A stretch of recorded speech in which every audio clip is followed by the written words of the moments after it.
Assalamualaikum teman-teman. Perkenalkan, nama saya Astri Wardani dengan NIM 22103099 Prodi S1 Kesehatan Masyarakat dari Sekolah Tinggi Ilmu Kesehatan Makassar. Tujuan saya membuat video ini untuk memenuhi tugas mata kuliah Dasar Ilmu Kesehatan Masyarakat dari Ibu Nurleli, SKM MKes. Video ini bertemakan tentang sesuatu sederhana namun mematikan. Apakah itu? Yuk simak videonya. Bentuknya sederhana. Silinder dari kertas berukuran panjang antara 70 hingga 120 mm dan diameter sekitar 10 mm. Apakah itu? Itulah rokok. Namun, akibat merokok tidak sesederhana bentuknya. Bagi sebagian orang, rokok adalah sahabat sejati yang menemani di segala situasi.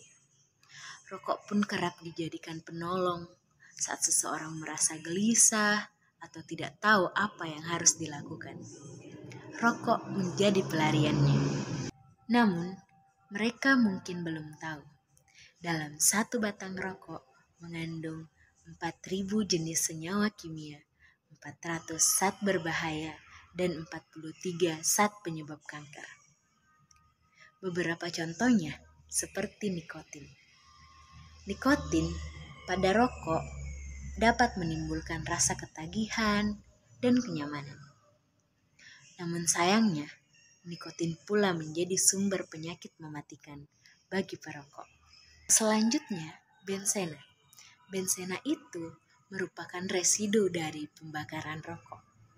Paparan bensena dalam jangka waktu yang panjang dapat menurunkan jumlah sel darah merah dan merusak sumsum tulang belakang, sehingga mengakibatkan resiko terjadinya anemia. Karbon monoksida. Salah satu kandungan rokok adalah gas beracun karbon monoksida yang tidak memiliki rasa dan bau. Jika menghirup gas karbon monoksida terlalu banyak, sel-sel darah merah akan lebih banyak berikatan dengan karbon monoksida dibandingkan dengan oksigen. Akibatnya, fungsi otot dan jantung akan menurun. Jadi kita akan mudah merasa lemas, lelah, letih, lesu, dan pusing. Formaldehida. Formaldehida merupakan residu dari pembakaran rokok. Dalam jangka pendek, formaldehida mengakibatkan iritasi mata, hidung, dan tenggorokan. Namun dalam jangka waktu panjang, formaldehida dapat meningkatkan risiko kanker nasofaring. Lalu ada polonium. Polonium memancarkan radiasi yang disebut radiasi alfa. Radiasi inilah yang berenergi tinggi dan dapat merusak struktur DNA. Arsenik. Arsenik merupakan golongan pertama karsinogen. Paparan arsenik tingkat tinggi dapat mengakibatkan resiko terjadinya kanker kulit, kanker paru-paru, kanker saluran kemih, kanker ginjal, dan kanker hati. Karena mengandung banyak zat berbahaya, rokok sangat berdampak bagi kesehatan, menimbulkan banyak penyakit. Contohnya, periodontitis, penyakit asma, kanker mulut, infeksi paru-paru, kanker tenggorokan, kanker paru-paru, serangan jantung, stroke, gangguan janin. Bahkan, rokok merupakan penyebab kematian nomor 2 di dunia. Tidak hanya berdampak bagi kesehatan, rokok juga berdampak dalam bidang ekonomi. Seperti kematian prematur, produktivitas yang hilang, beban keuangan yang ditanggung oleh perokok, penyediaan jasa kesehatan, dan yang paling parahnya, merampas hak anak untuk memperoleh pendidikan bagi kalangan menengah ke bawah. Karena terlalu banyak dampak negatifnya, ayo ajak keluarga, teman-teman, dan lingkungan sekitar untuk berhenti merokok?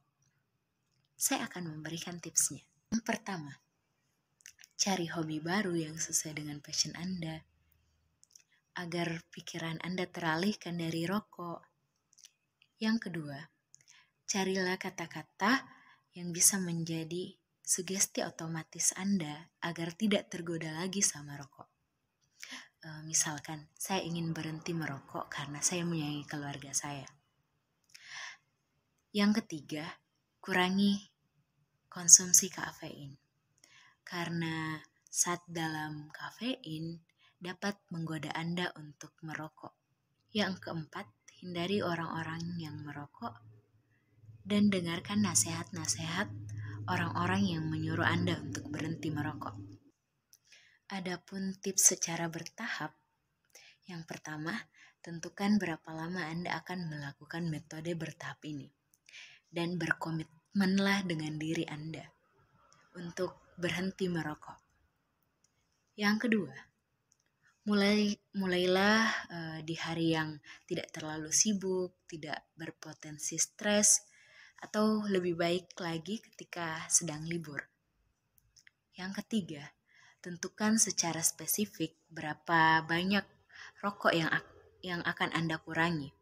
Misalkan dalam 1 minggu Anda hanya merokok cuma 3 batang saja. Padahal sebelumnya Anda merokok dalam 1 hari itu 1 bungkus. Jadi Anda kurangi. Per minggu itu cuma 3 batang. Ya.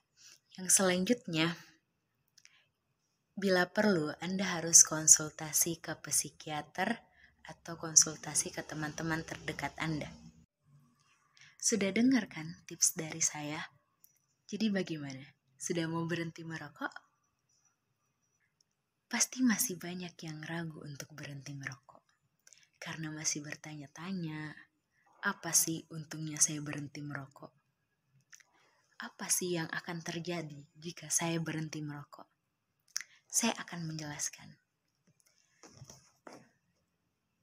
Pada saat 20 menit pertama Anda berhenti merokok, fungsi jantung Anda mulai normal, pembuluh darah kapiler dan jaringan vaskular mulai pulih. Setelah 12 jam, kadar karbon monoksida dalam darah menurun, sementara kadar oksigen dalam darah meningkat. Dalam waktu sekitar 2 minggu sampai 3 bulan ke depan, risiko terkena serangan jantung mulai menurun, gejala keracunan tembakau mulai hilang. Lalu setelah sekitar 1 sampai 9 bulan ke depan, batuk dan megi yang diakibatkan oleh rokok berangsur berkurang. Lalu setelah 1 tahun ke depan, keinginan untuk merokok sudah mulai hilang, warna kulit sudah mulai cerah, dan kulit kembali kenyal. Setelah 5 tahun ke depan, sirkulasi darah kembali normal. Setelah 10 tahun ke depan, resiko terserang penyakit paru-paru 2 kali lebih kecil dibandingkan perokok. Setelah 15 tahun ke depan, resiko terkena penyakit jantung dan resiko terserang kanker sudah benar-benar hilang seperti orang yang tidak merokok pada umumnya. Apalagi yang Anda tunggu? Matikan rokok Anda sebelum rokok mematikan Anda. Mungkin cukup sekian yang dapat saya jelaskan. Semoga bermanfaat untuk kalian semua. Assalamualaikum warahmatullahi wabarakatuh. Dah teman-teman.